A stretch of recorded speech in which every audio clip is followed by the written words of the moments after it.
ገራገሩ ልቤን ተከዟል ተጨንቆ ያን ያስለመርሽውን ከንፈርሽን ናፍቆ የቸገራዶ ልጅ በልቤ ቤት ሰርታ አብከነከነችኝ እኔን በትዝታ ወሎ ተቀምጣ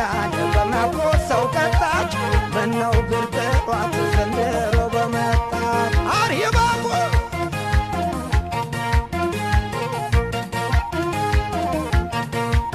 ውበት ቁንጅናዋ ከሁሉም ይበልጣል ጥርስና ከናፍሯን ያስደነግጣል ቁመተ ለግላጋ ሸጋ ናት መለሎ እንቡጥ ጽጌረዳን ያበቅላት ሁሉ ወንዙን ያለያየ ክረምቱ ቀረበ